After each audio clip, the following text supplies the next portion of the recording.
गया है। नारद जी बोले, जो मनुष्य श्रेष्ठ ब्राह्मण को पलंग दान करता है, ब्राह्मण उस पर सुख और सूल कर ठंडी ठंडी हवा की जाती है, जो संपूर्ण धर्मों के साधन तथा शरीर निरोगी रहता है। उस दान के लिए सब ताप शांति दूर हो जाता है।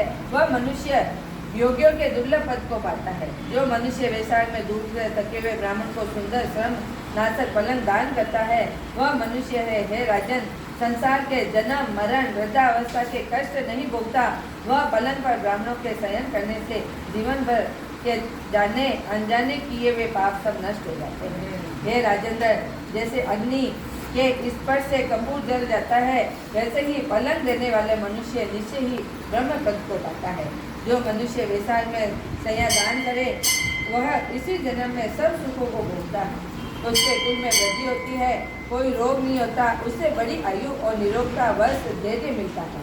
उस धर्मात्मा के कुल में 100 पीढ़ी तक कोई अधर्मी नहीं होता।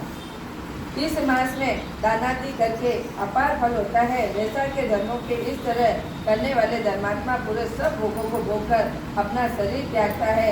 जो वेद पाठी ब्राह्मण को तकिया दान करता है, वह सभी पाप नष्ट हो जाते हैं, अतः ब्रह्म पद को प्राप्त होता है।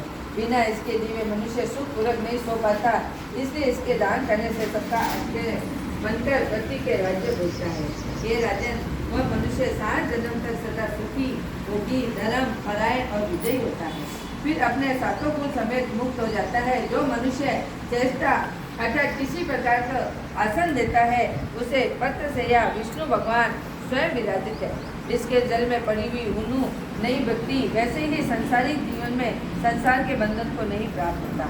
चटाई के देने वाला पुरुष आसन और सैया पर आरूढ़ इस तरह सुखी रहता है। जो शयन करने के लिए चटाई और कमल दान देते हैं, वह मुक्त हो जाते हैं, इसमें संदेह निद्रा से दूर हो जाते हैं और निद्रा के परिश्रम दूर हो जाता है। वही निद्रा चटाई को सुखपूर्वक आती है। और हे राजन, जो वैशाख में कमल दान करता है, वह अकाल मृत्यु से छूटकर 100 वर्ष तक जीवित रहता है। धूप और व्याकुल ब्राह्मण को जो मनुष्य पतला वस्त्र देता है, वह पूर्ण आयु होती है और परलोक में परम गति मिलती है। कपूर भीतर की गर्मी दूर होती है, अतः कपूर का दान ब्राह्मण को दे तो मोक्ष मिलता है और दुख का नाश हो जाता है। जो ब्राह्मण को फूल और कुमकुम दान करे, वह सर्वभोग राजा के सब प्राणी आज्ञा करते हैं। पुत्र और पौत्र युक्त होकर सब भोगों को भोगकर मोक्ष को पाते हैं। त्वचा हड्डी के संताप से चंदन तत्काल दूर हो जाता है, अतः जो चंदन दान करता है, वे तीनों पापों से दूर हो मोक्ष को प्राप्त होता है। और जल में भीगी हुई खस कपा भूसा दान करता है, वे राजन प्राणी सब प्रकार के सुखों को भोगता है। सब देवता उसकी सहायता करते हैं, इसके सब पाप और दुख दूर हो जाते हैं, अंत में मोक्ष को पाते हैं। जो वैशाख में गरोचन और कस्तूरी दान करता है, वे तीनों पापों से छूटकर मोक्ष को पाते हैं। जो मेष में संक्रांति में तांबूल और कपूर दान करता है, वे पृथ्वी में सारा सुख होकर निर्वाण पद को प्राप्त होता है। जो मनुष्य सेवती और जूही दान करता है, वह सर्वभोग राजा होकर अंत में मोक्ष पद को पाता है। जो वैशाख में केतकी मालकी का दान करता है, वे मावो भगवान की आज्ञा से मोक्ष को पाता है। जो मनुष्य ब्राह्मण को सुपारी अन्य सुगंधित द्रव्यों का दान करे, और हे राजन, जो नारियल दान करता है, उसके पुण्य फल चित्र लगाकर सुनो। वह 7 जन्म तक ब्राह्मणों के घर में जन्म लेता है और धनवान तथा वेद पाठी होता है, फिर वह सातों कुल समेत विष्णु रूप होता है। हे राजन, जो प्राणी विश्राम मंडल और ब्राह्मणों को देता है, उसे पुण्य फल कहने से मेरी सामर्थ्य नहीं है। जो मनुष्य छाया मंडल बनाकर भीतर भालू बिछा कर उसमें प्याऊ लगा दे, वह स्वर्ग लोक का स्वामी हो जाता है। जो मनुष्य मार्ग में बाग ताड़क कुआ झोपड़ी बनाते हैं, बड़े धर्मात्मा होते हैं। उनके पुत्रों से क्या, जो मनुष्य कुआ तालाब मंडल और प्याऊ लगाते हैं तथा समर्थ करने में उसका पुत्र है। संतान 7 प्रकार की है, इन 7 में से जो एक नहीं करता, वह मनुष्य स्वर्ग को नहीं जाता। उत्तम शास्त्रों को सुनना, तीर्थ यात्रा, सत्संग, जल दान, अन्न दान, पीपल का और पेड़ लगाना, पुत्र होना 7 प्रकार की संतान देवताओं की है। इन्हें सैकड़ों धर्म करने से मनुष्य को संतान नहीं मिलती, इसलिए संतान की इच्छा करने वाले इनसे एक कर्म अवश्य करना चाहिए। पशु पक्षी मृग और वृक्षों के स्वर्ग सुख नहीं मिलता, फिर मनुष्य तो क्या कहना।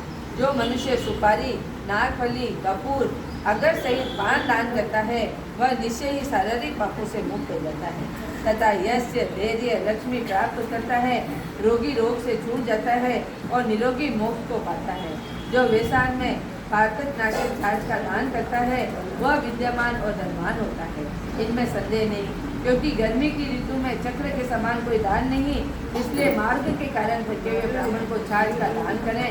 जो मनुष्य नींबू का रस और नमक डालकर अरुचिरंजक छाछ का दान करता है वह मोक्ष को पाता है। जो गर्मी में याकुल ब्राह्मण को दही की लस्सी पिलाता है, हे राजन, उनके पुण्य का फल कहने उससे सामर्थ्य नहीं। जो वैसाख में अच्छे चावल दान करता है उसकी बड़ी आयु होती है और वह सब यज्ञों का फल पाता है। जो तेज रूपी गो का घी दान देता है वह अश्वमेध का फल प्राप्त कर विष्णु भगवान के मंदिर में आनंद पाता है। जो मैं संक्रांति में पकड़ी और गुड़ दान करता है वह सब पापों से छूटकर श्वेत दीप हो जाता है। जो मनुष्य दिन के ताप की शांति के लिए एक दान करे उसके अनंत पुण्य को पाता है। जो सायकाल के श्रम और शांति के लिए पान दान करे वह सब पापों से छूटकर विष्णु सामर्थ्य को प्राप्त होता है। जो सायकाल के समय ब्राह्मण को फल और पान का दान करे और मित्रों के निश्चय शुद्धा पान मिलता है। जो वैशाख महीने में पके आम के फल पान का दहन करता है वह पापों से निश्चित दूर हो जाता है। चैत्र महीना अमावस्या के प्रेम में बड़े गिरे का दान करे सो गया श्रद्धा और उनके संदेह नहीं है। चैत्र और अमावस में कस्तूरी, कपूर, मलिका, खस वस्तु की वृद्धि जल को दान करे वह को दिया जाता है। उनको क्रियाशील श्रद्धा करने से पुण्य निश्चित होता है। बोलो विष्णु भगवान वाले वैशाख माता जय हो।